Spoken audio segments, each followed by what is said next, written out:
Hello friends, ನಾನು ನಾರಾಯಣ್. ಸ್ನೇಹಿತರೆ, ನಮ್ಮ ಭಾರತ ದೇಶದ ಒಂದು ಅಫಿಷಿಯಲ್ ಡೇಟಾ ಪ್ರಕಾರ 2023 ಜುಲೈ 14ರವರೆಗೆ ನಮ್ಮ ದೇಶದಲ್ಲಿ ರಿಜಿಸ್ಟ್ರೇಷನ್ ಆಗಿರುವ ವಾಹನಗಳ ಸಂಖ್ಯೆ 34 ಕೋಟಿ ಸಂಖ್ಯೆ ದಾಟಿದೆ. ಆದರೆ ಅದರಲ್ಲಿ ಕೇವಲ 27 ಲಕ್ಷ ವಾಹನಗಳ ಸಂಖ್ಯೆ ಮಾತ್ರ ಎಲೆಕ್ಟ್ರಿಕ್ ವೆಹಿಕಲ್ಗಳು. ಅಂದ್ರೆ ನಮ್ಮ ದೇಶದಲ್ಲಿ 0.8% ಮಾತ್ರ ಎಲೆಕ್ಟ್ರಿಕ್ ವೆಹಿಕಲ್ಗಳು ಇರುವುದು. ಆದರೆ ನಮ್ಮ ಕೇಂದ್ರ ಸರ್ಕಾರ 2030ರಷ್ಟೊತ್ತಿಗೆ ನಮ್ಮ ದೇಶದಲ್ಲಿ ರಿಜಿಸ್ಟ್ರೇಷನ್ ಆಗುವ ಹೊಸ ವಾಹನಗಳಲ್ಲಿ 30% ಎಲೆಕ್ಟ್ರಿಕ್ ವೆಹಿಕಲ್ ಗಳನ್ನಾಗಿ ಮಾಡುವ ಗುರಿಯನ್ನು ಹಾಕಿಕೊಂಡಿದೆ. ಏಕೆಂದರೆ ನಮ್ಮ ದೇಶದಲ್ಲಿ ಪೆಟ್ರೋಲ್ ಮತ್ತು ಡೀಸೆಲ್ ವೆಹಿಕಲ್ ಗಳಲ್ಲಿ ಬಳಸುವ ಇಂಧನವು ಉತ್ಪತ್ತಿಯಾಗುವ ಕಚ್ಚಾ ತೈಲ ನಮ್ಮ ದೇಶದಲ್ಲೇ ಉತ್ಪತ್ತಿಯಾಗುವುದು ಕೇವಲ 20% ಗಿಂತಲೂ ಕಮ್ಮಿ. ನಮ್ಮ ದೇಶಕ್ಕೆ 80%ಗೂ ಅಧಿಕವಾದ ಕಚ್ಚಾ ತೈಲವನ್ನು ನಾವು ರಷ್ಯಾ, ಅರಬ್ ಮತ್ತು ಅಮೆರಿಕ ದೇಶಗಳಿಂದ ಆಮದು ಮಾಡಿಕೊಳ್ಳುತ್ತಿದ್ದೇವೆ.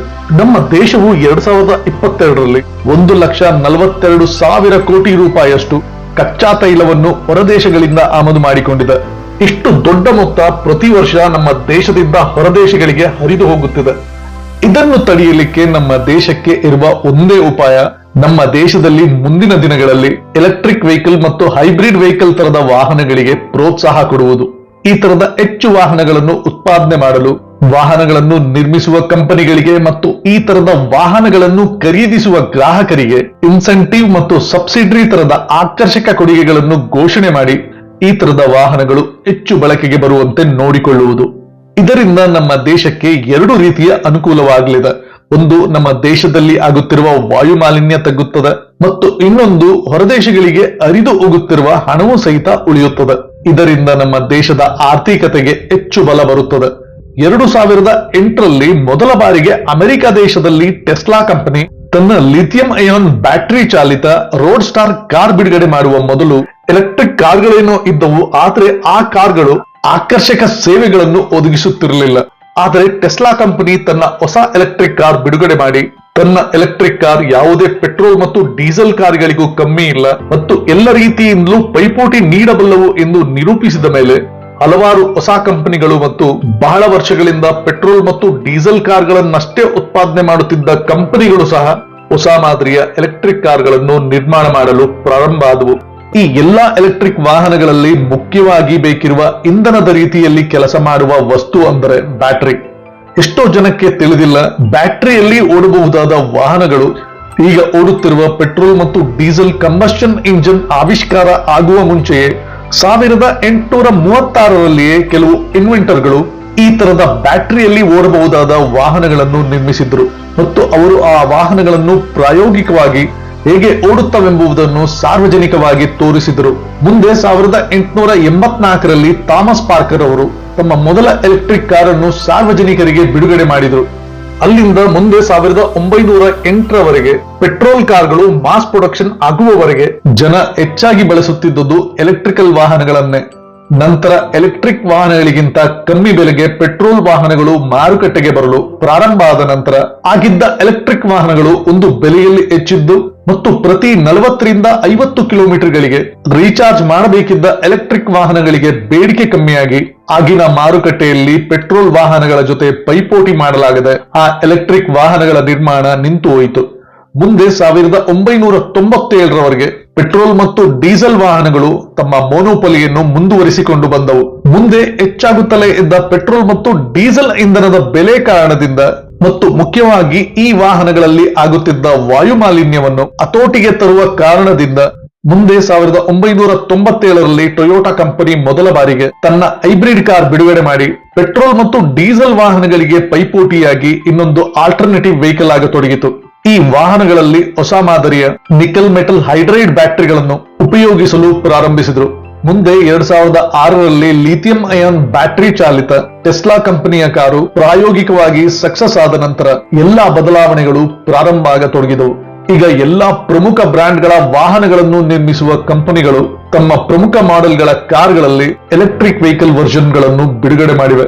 ಆದರೆ ಈ ಎಲ್ಲಾ ಕಾರ್ಗಳಲ್ಲಿಯೂ ಉಪಯೋಗ ಆಗುತ್ತಿರುವ ಬ್ಯಾಟರಿಗಳ ನಿರ್ಮಾಣದಲ್ಲಿ ಎಲ್ಲಾ ದೇಶಗಳಿಗಿಂತ ಚೀನಾ ದೇಶವು ಪ್ರಪಂಚದ ಎಲ್ಲಾ ದೇಶಗಳಿಗಿಂತ ಮುಂಚೆ ಈ ಬ್ಯಾಟರಿ ನಿರ್ಮಾಣ ಪ್ರಾರಂಭ ಮಾಡಿ ಈಗ ಪ್ರಪಂಚದೆಲ್ಲೆಡೆ ಉಪಯೋಗವಾಗುವ 50%ಕ್ಕೂ ಹೆಚ್ಚು ಬ್ಯಾಟರಿಗಳನ್ನು ತನ್ನ ದೇಶದಲ್ಲಿ ಉತ್ಪಾದನೆ ಮಾಡುತ್ತದೆ. ಕೆಲವು ವರ್ಷದಿಂದೀಚೆಗೆ ಪ್ರಪಂಚದಾದ್ಯಂತ ಎಲ್ಲಾ ದೇಶಗಳು ಎಲೆಕ್ಟ್ರಿಕ್ ವಾಹನಗಳಿಗೆ ಹೆಚ್ಚು ಪ್ರಾಮುಖ್ಯತೆ ಕೊಟ್ಟಿವೆ ಮತ್ತು ಮುಂಬರುವ ವರ್ಷಗಳಲ್ಲಿ ಇನ್ನೂ ಈ ಸಂಖ್ಯೆಯನ್ನು ಹೆಚ್ಚಿಸುವ ಗುರಿ ಹಾಕಿಕೊಂಡಿವೆ. ಅದೇ ರೀತಿಯಲ್ಲಿ ಪ್ರಪಂಚದ ಅತಿ ದೊಡ್ಡ ಕನ್ಸ್ಯೂಮಿಂಗ್ ಸಾಮರ್ಥ್ಯದ ಪಟ್ಟಿಯಲ್ಲಿ ಅಗ್ರಗಣ್ಯವಾಗಿ ಬರುವ ನಮ್ಮ ಭಾರತ ದೇಶವು ಮುಂಬರುವ ದಿನಗಳಲ್ಲಿ ನಮ್ಮ ದೇಶದಲ್ಲಿ ಎಲೆಕ್ಟ್ರಿಕ್ ವಾಹನಗಳ ನಿರ್ಮಾಣವನ್ನು ಹೆಚ್ಚಿಸಲು ಎಲೆಕ್ಟ್ರಿಕ್ ವಾಹನಗಳ ನಿರ್ಮಾಣ ಮಾಡುವ ಸಂಸ್ಥೆಗಳಿಗೂ ಮತ್ತು ಎಲೆಕ್ಟ್ರಿಕ್ ವಾಹನಗಳನ್ನು ಕೊಳ್ಳುವವರಿಗೆ ಪ್ರೋತ್ಸಾಹ ನೀಡುತ್ತದೆ. ಆದ ಕಾರಣ ನಮ್ಮ ದೇಶದಲ್ಲಿ ಹಿಂದೆ ನಿರ್ಮಾಣ ಆಗುತ್ತಿದ್ದ ಪೆಟ್ರೋಲ್ ಮತ್ತು ಡೀಸೆಲ್ ಕಾರ್ಗಳಿಗೆ ಲೆಡ್ ಆಸಿಡ್ ಬ್ಯಾಟರಿ ನಿರ್ಮಾಣ ಮಾಡುತ್ತಿದ್ದ ಕಂಪನಿಗಳು ಈಗ ನಮ್ಮ ದೇಶದಲ್ಲಿ ಹೊಸದಾಗಿ ನಿರ್ಮಾಣ ಆಗುತ್ತಿರುವ ಎಲೆಕ್ಟ್ರಿಕ್ ಕಾರ್ಗಳಿಗೆ ಲಿಥಿಯಂ ಅಯಾನ್ ಬ್ಯಾಟರಿಗಳನ್ನು ನಿರ್ಮಾಣ ಮಾಡಲು ಮುಂದಾಗಿವೆ. ಇದರಲ್ಲಿ ಮುಖ್ಯವಾದದ್ದು ನಮ್ಮ ದೇಶದ ಪ್ರಖ್ಯಾತ ಲೆಡ್ ಆಸಿಡ್ ಬ್ಯಾಟರಿಗಳನ್ನು ನಿರ್ಮಿಸುತ್ತಿದ್ದ ಕಂಪನಿ ಎಕ್ಸೈಡ್ ಈಗ ತನ್ನ 6,000 ಕೋಟಿ ಹೂಡಿಕೆಯಲ್ಲಿ 2 ಫೇಸ್ಗಳಲ್ಲಿ 12 ಗಿಗಾವ್ಯಾಟ್ ಕಂಪನಿಯನ್ನು ನಮ್ಮ ಬೆಂಗಳೂರಿನಲ್ಲಿ ನಿರ್ಮಿಸುವುದಾಗಿ ಘೋಷಿಸಿದೆ. 2022 ಮಾರ್ಚ್ ನಲ್ಲಿ EESL ಅಂದ್ರೆ ಎಕ್ಸೈಡ್ ಎನರ್ಜಿ ಸೊಲ್ಯೂಷನ್ಸ್ ಲಿಮಿಟೆಡ್ ಎನ್ನುವ ಹೊಸದಾದ ಕಂಪನಿಯನ್ನು ಸ್ಥಾಪನೆ ಮಾಡಿ 2022 ಏಪ್ರಿಲ್ ನಲ್ಲಿ ನಮ್ಮ ಕರ್ನಾಟಕದ ದೇವನಹಳ್ಳಿ ಬಳಿಯ hi-tech defence aerospace park phase 2ರಲ್ಲಿ 80 ಎಕರೆಗಳ ವಿಸ್ತೀರ್ಣದ ಭೂಪ್ರದೇಶದಲ್ಲಿ ತನ್ನ lithium ion battery cell manufacturing facility ನಿರ್ಮಿಸಲಿದೆ. ಈ manufacturing facility green field multi gigawatt lithium ion manufacturing facility ಆಗಿದ್ದು, ಈ ಕಂಪನಿ ಚೈನಾ ದೇಶದ ಸ್ವಾಲ್ಟ್ ಎನರ್ಜಿ ಟೆಕ್ನಾಲಜಿ ಕಂಪನಿಯ ಜೊತೆ ಟೆಕ್ನಿಕಲ್ ಕೊಲಾಬರೇಷನ್ ಮಾಡಿಕೊಂಡಿದೆ ಮತ್ತು ಈ ಕಂಪನಿ ತನ್ನ ಫೇಸ್ 2ರಲ್ಲಿ ಇನ್ನು 40 ಎಕರೆಯ ಜಾಗದಲ್ಲಿ ತನ್ನ ಕಂಪನಿಯನ್ನು ವಿಸ್ತರಿಸಲಿದೆ. ಹೊಸದಾಗಿ ಪ್ರಾರಂಭ ಆಗುವ ಈ ಕಂಪನಿಯಲ್ಲಿ 1400ಕ್ಕೂ ಹೆಚ್ಚು ಹೊಸ ಉದ್ಯೋಗ ಸೃಷ್ಟಿಯಾಗಲಿದೆ. ಈ ಕಂಪನಿಯು 2025ರಷ್ಟೊತ್ತಿಗೆ ತನ್ನ ಘಟಕದಲ್ಲಿ ಲಿಥಿಯಂ ಅಯಾನ್ ಬ್ಯಾಟರಿ ಸೆಲ್ ನಿರ್ಮಾಣ ಪ್ರಾರಂಭ ಮಾಡುವ ಗುರಿಯನ್ನು ಹಾಕಿಕೊಂಡಿದೆ. ಇದೇ ರೀತಿಯಲ್ಲಿ ಅಮೆರಿಕ ದೇಶದ ಬ್ಯಾಟರಿ ಕಂಪನಿಯಾದ IBC ಇಂಟರ್ನ್ಯಾಷನಲ್ ಬ್ಯಾಟರಿ ಕಂಪನಿ ಬೆಂಗಳೂರಿನ ರೂರಲ್ ಡಿಸ್ಟ್ರಿಕ್ಟ್ ನ 100 ಎಕರೆ ವಿಸ್ತೀರ್ಣದ ಜಾಗದಲ್ಲಿ 8,000 ಕೋಟಿ ಹೂಡಿಕೆ ಮಾಡುವ ಒಪ್ಪಂದವನ್ನು ಕರ್ನಾಟಕ ಸರ್ಕಾರದ ಜೊತೆ 2023ರ ಜುಲೈನಲ್ಲಿ ಮಾಡಿಕೊಂಡಿದೆ. ಮತ್ತೊಂದು ಲಿಥಿಯಂ ಅಯಾನ್ ಸೆಲ್ ಮ್ಯಾನುಫ್ಯಾಕ್ಚರಿಂಗ್ ಕಂಪನಿಯಾದ ensure reliable power solution company ಕೂಡ ಬೆಂಗಳೂರಿನ ಬಳಿಯಲ್ಲಿ 1,050 ಕೋಟಿ ಹೂಡಿಕೆ ಮಾಡಿ ತನ್ನ ಬ್ಯಾಟರಿ ನಿರ್ಮಾಣ ಮಾಡುವ ಘಟಕವನ್ನು ನಿರ್ಮಿಸುವ ಘೋಷಣೆ ಮಾಡಿದೆ.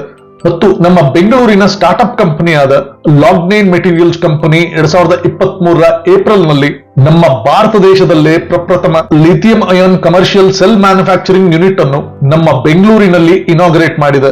ಈ ತರದ ಕಂಪನಿಗಳು ನಮ್ಮ ಬೆಂಗಳೂರಿನಲ್ಲಿ ತಮ್ಮ ಘಟಕಗಳನ್ನು ನಿರ್ಮಿಸಲು ಮುಖ್ಯವಾದ ಕಾರಣ ನಮ್ಮ ರಾಜ್ಯದಲ್ಲಿರುವ ಇಂಡಸ್ಟ್ರಿ ಫ್ರೆಂಡ್ಲಿ ಪಾಲಿಸಿಗಳು, ನಮ್ಮ ರಾಜ್ಯದಲ್ಲಿ ಹೂಡಿಕೆ ಮಾಡುವ ಕಂಪನಿಗಳಿಗೆ ನಮ್ಮ ರಾಜ್ಯ ಸರ್ಕಾರ ನೀಡುತ್ತಿರುವ ಇನ್ಸೆಂಟಿವ್ಗಳು ಮತ್ತು ಸಬ್ಸಿಡಿಗಳು ಮತ್ತು ನಮ್ಮ ಬೆಂಗಳೂರಿನಲ್ಲಿ ಈ ತರದ ಕಂಪನಿಗಳಲ್ಲಿ ಕೆಲಸ ಮಾಡಲು ಬೇಕಿರುವ ಸ್ಕಿಲ್ ಅಂಡ್ ಟ್ಯಾಲೆಂಟ್ ಇರುವ ಜನ ನಮ್ಮಲ್ಲಿ ಅಗಾಧವಾಗಿ ಇರುವುದು.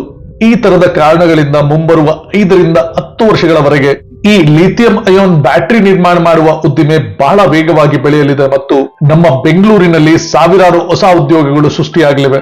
ಮುಂಬರುವ ದಿನಗಳಲ್ಲಿ ನಮ್ಮ ಬೆಂಗಳೂರು ಹೇಗೆ IT ಕ್ಷೇತ್ರದಲ್ಲಿ IT capital of India, silicon valley of India ತರದ ಬಿರುದನ್ನು ಪಡೆಯುತ್ತೋ ಮತ್ತು ಮುಂದೆ ಸ್ಟಾರ್ಟ್ಅಪ್ ಕ್ಷೇತ್ರದಲ್ಲಿ ಹೇಗೆ ಸ್ಟಾರ್ಟ್ಅಪ್ ಕ್ಯಾಪಿಟಲ್ ಆಫ್ ಇಂಡಿಯಾ ಆಯಿತೋ, ಅದೇ ರೀತಿಯಲ್ಲಿ ಮುಂಬರುವ ದಿನಗಳಲ್ಲಿ ನಮ್ಮ ಕರ್ನಾಟಕ ರಾಜ್ಯದಲ್ಲಿ ಎಲೆಕ್ಟ್ರಾನಿಕ್ ವಾಹನಗಳು ಮತ್ತು ಬ್ಯಾಟರಿಗಳ ನಿರ್ಮಾಣ ಕ್ಷೇತ್ರದಲ್ಲಿ EV ಕ್ಯಾಪಿಟಲ್ ಆಫ್ ಇಂಡಿಯಾ ಆಗಲಿ ಎಂದು ಆಶಿಸುತ್ತಾ ನಾನು ನಾರಾಯಣ್. ಸ್ನೇಹಿತರೆ, ನಿಮಗೆ ಈ ವಿಡಿಯೋ ಇಷ್ಟ ಆಗಿದ್ದಲ್ಲಿ ಲೈಕ್ ಮಾಡಿ, ಶೇರ್ ಮಾಡಿ, ಸಬ್ಸ್ಕ್ರೈಬ್ ಮಾಡ್ಕೊಳ್ಳಿ ಮತ್ತೆ ನಿಮ್ಮ ಅನಿಸಿಕೆ ಅಭಿಪ್ರಾಯನ ಖಂಡಿತ ಕಮೆಂಟ್ ಬಾಕ್ಸ್ ಅಲ್ಲಿ ತಿಳಿಸಿ.